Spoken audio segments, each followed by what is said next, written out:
Thank you for staying with us. You're still watching The Breakfast on Plus TV Africa. It's time to look at the stories that popped on our national dailies this morning. And joining us to review the papers is Jide Jensen, as a public affairs analyst. Good morning, sir. Thank you for joining us. It's a pleasure to be with you. Good morning. Thank you for having me. Good morning to you.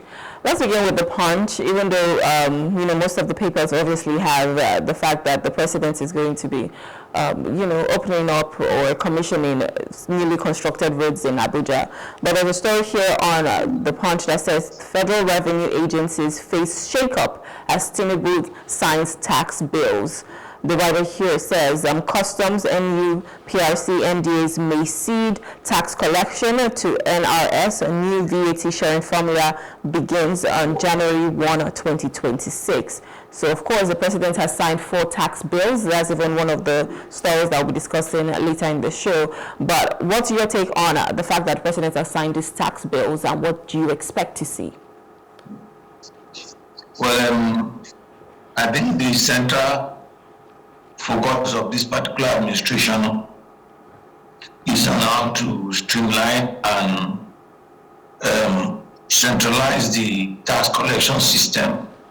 Is the first executive bill which tells you the thinking and the strategy behind this administration collective program. And so I'm not surprised to see in terms of investment, that political capital that the president invested in ensuring that this, despite opposition by different stakeholders initially to this bill before it was eventually passed. And so we wait and see every promises that the government has made concerning making our life better, concerning improving the standard of living and the working condition of an average Nigerian, concerning us getting tax relief and ensuring that we have a lot of resources in terms of disposable income is tied to this particular bill. Now, this bill has been signed into an act of the parliament. We wait for the implementation. In most cases, the problem with Nigeria is not laws. It's about the implementation of laws and execution of the provisions thereof. And so we wait and see. We no longer have a national federal inland revenue services. What we now have is now Nigerian revenue services. So we wait and see, and we'll see how it goes. All right. Everybody is just hoping for the best with this one. And let's just hope that, the tax bills would be something. I know tax revenue, especially with the fact that, crude oil is not our major thing. In fact, still our major thing, but of course we need to diversify our revenue generation, and so we're looking into taxes. And let's just see what happens. At least with the taxes that they get, if they can, start to use that for development. Why not? All right, still on the Punch, it says PDP BOT defies INEC, backs Makinde block for NEC meeting. Of course, even INEC was saying that they were going to supervise or something, with on the PDP, and a lot of questions that people were asking was, INEC is supposed to be independent. Why is INEC, coming in here now for party politics? But what's your take on this? The PDP Board of Trustees defies INEC, backs Makinde block for NEC meeting. Well, I don't know what role INEC has to play with respect to administration of political parties. Beyond the registration and calling for the nomination of candidates for election from these political parties, I don't see any other role that INEC has. INEC is not the court, INEC is not the arbiter. INEC should have no role with the internal operations and management of political parties. Otherwise, what we have would be an overreach. And if I don't forget, every member of INEC, in terms of the National Commissioner, including National Commissioner, including the chairman of the body, are appointed by the chief executive of the federation, who happens to be the president, who happens to be a nominee of a political party before he won the election to become the president. And so he has a partisan interest. And so invariably you can see that those that are appointed into INEC also have partisan interest. And so they shouldn't demonstrate any kind of partisan interest in the running of the affairs of political parties. Now, if INEC is screaming about how PDP is run internally, what is INEC doing concerning how APC is run internally? For you recall when the former governor,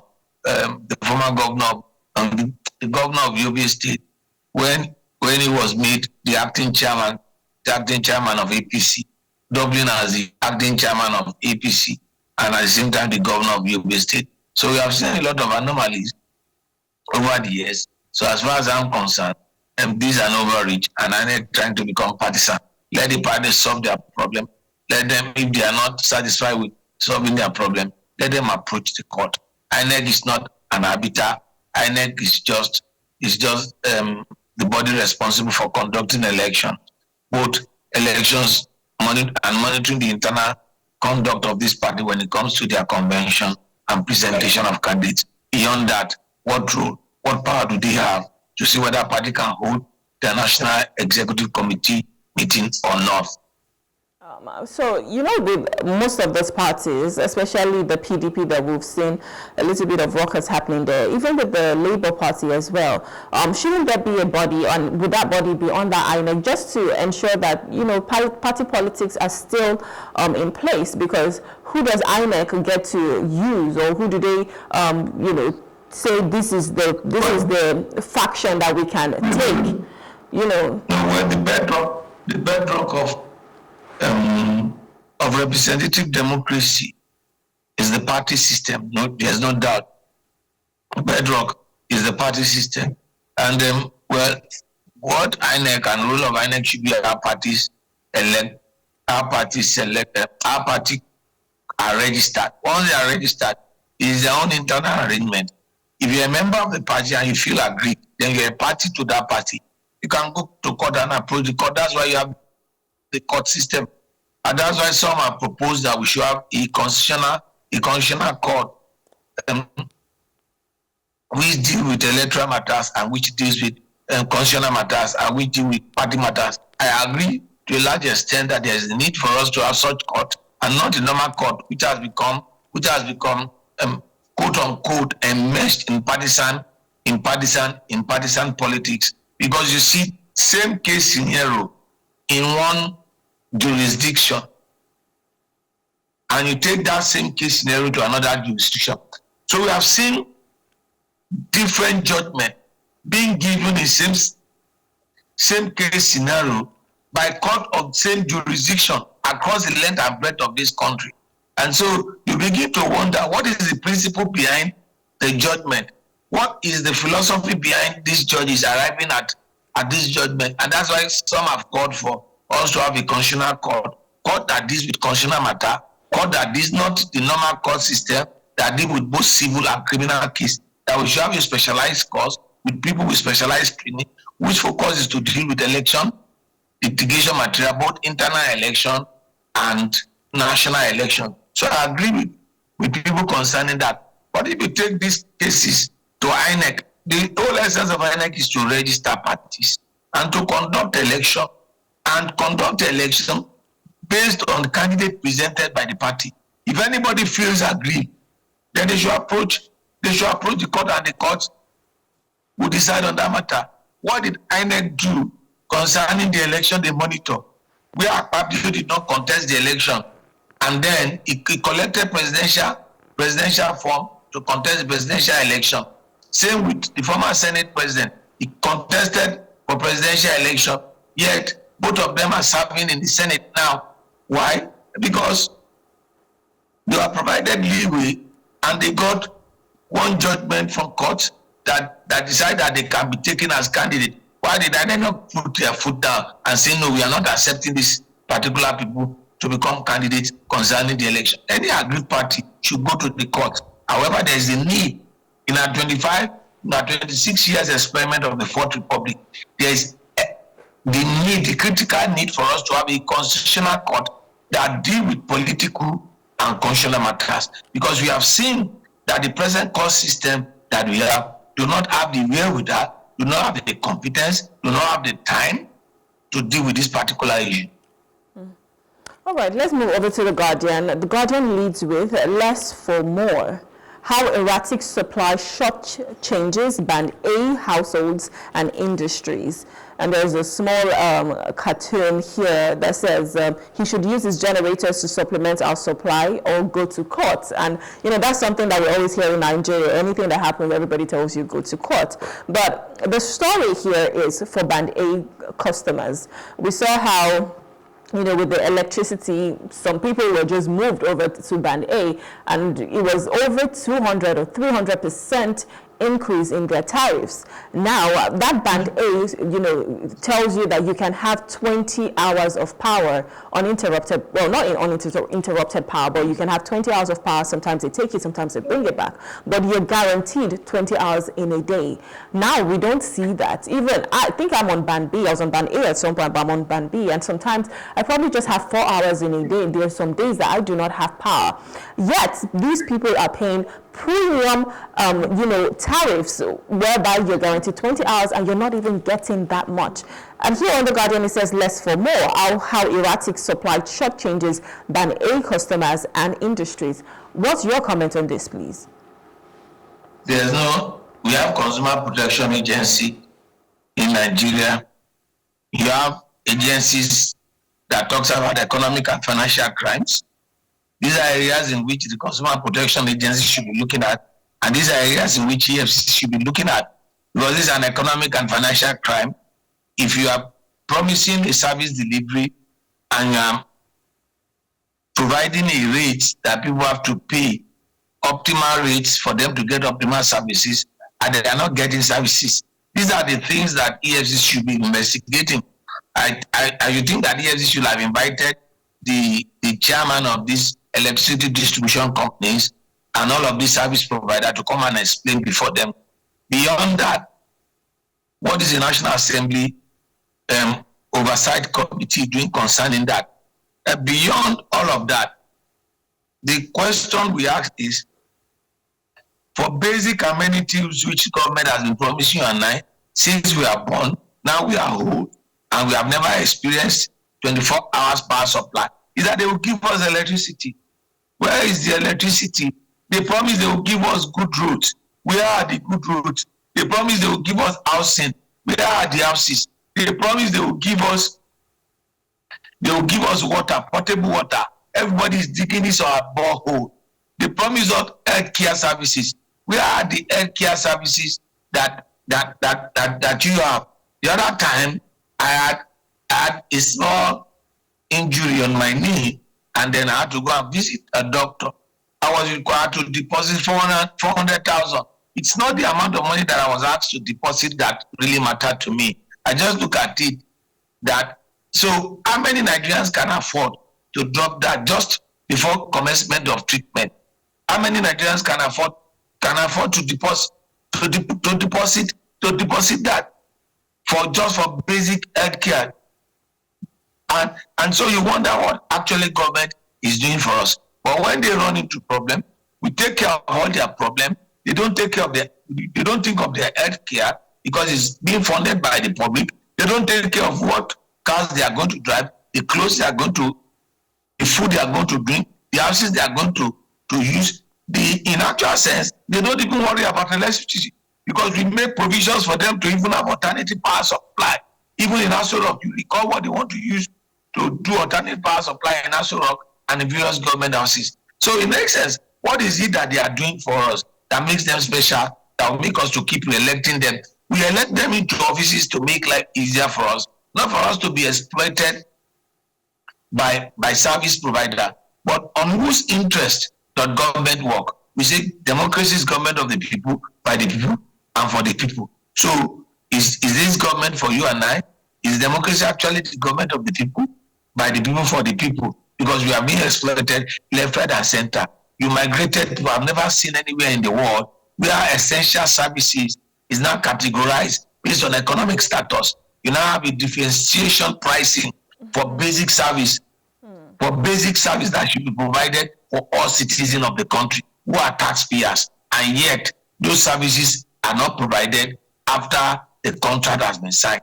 And that's people defaulting on the contract. These are the people that the EFCC should be arresting, not running after Yahoo boys on the street. This is even one economic Yahoo. because you promised me to come to band A, you increase the tariffs over and over, and I pay for these services, and I'm not getting these services. You are committing not only economic crime, you are also committing financial crime. And that's the reason why they have EFCC. But you will not see EFCC going after this. Right. I mean, like you said, we have consumer protection, so you're wondering what they're doing for the people, because how can I be paying premium for this, but yet I do not see the power? And most of these manufacturing companies, they need it for their businesses. So if they don't have that power, imagine how much they need to spend on diesel. And who does that get to? Everything, the burden will still go back to that same consumer, because those prices of the goods and services are going to be increased. Everybody is in here to make profit, but it's just quite unfortunate, and I hope that something is being done about it. There's another story on The Guardian that says the use presidential power to restructure Nigeria, create state police, Afenifere tells Tinubu. Of course, the president, he is working, I want to believe, but restructuring Nigeria is not, a small feat, and he needs people to do that. You would have thought that this would have been the first major story project of this particular administration, because if you listen to the various lectures of the colloquium of the president during his birthday over the years, once he left office as the governor of Lagos State, he is aimed on restructuring. And if you look at the center focus of the progressive ideology in Nigeria is about restructuring. All we have seen thus far is about power grab.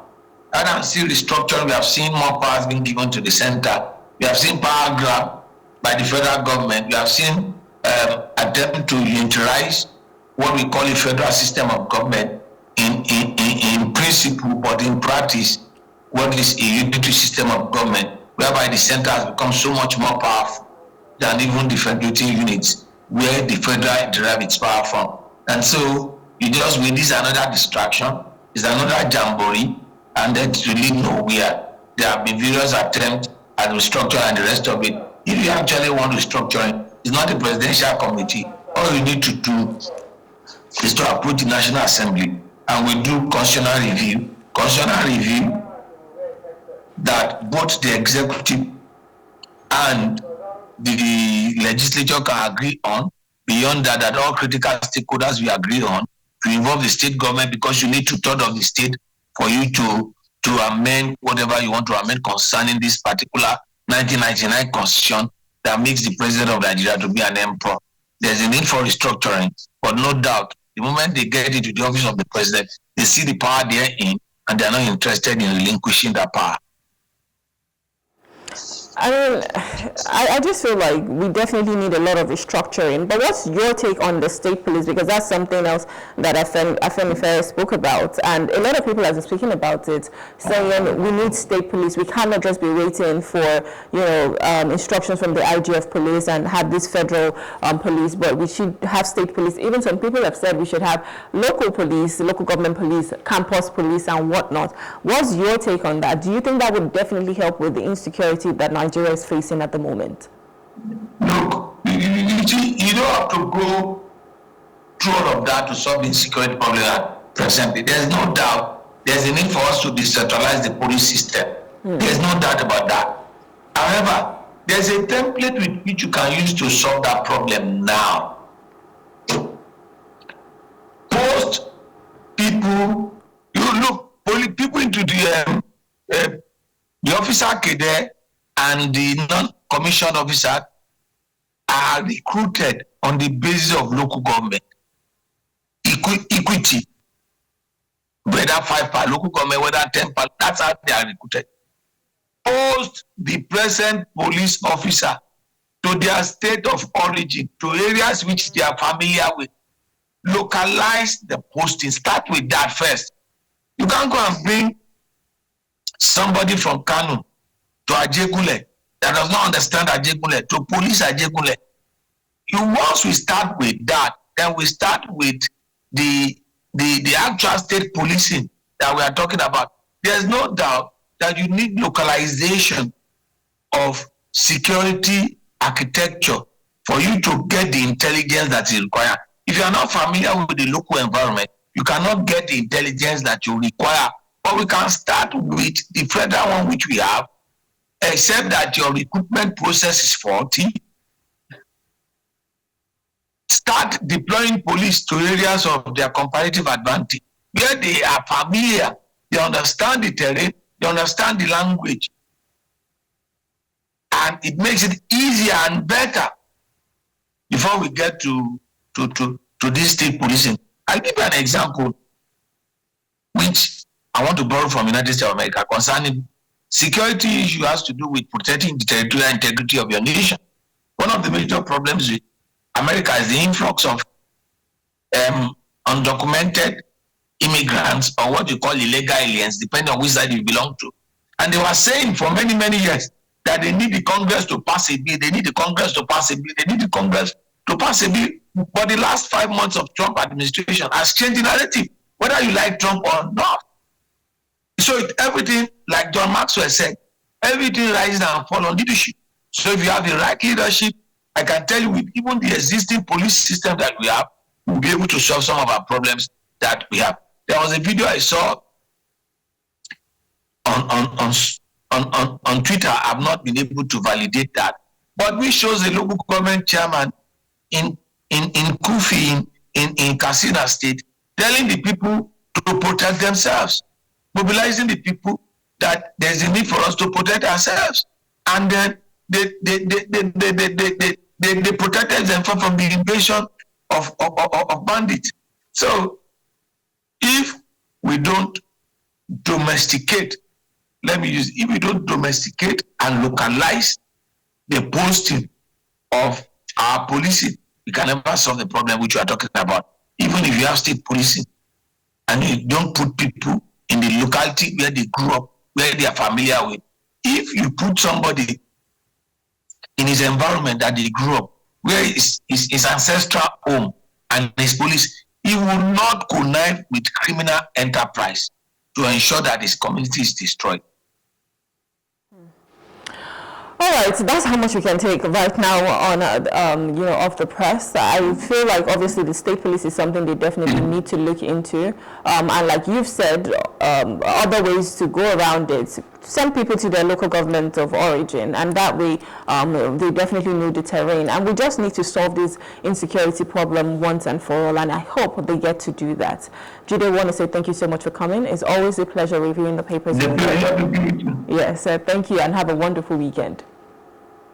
And you too, my dear. Yes. All right, we've been speaking with Jide Johnson, who's a public affairs analyst, and we've just been taking the global stories that has made it to the front pages of our national dailies this morning. We'll go on a short break now. When we return, we'll be discussing the tax bills that have been signed into law by the president. Please stay with us.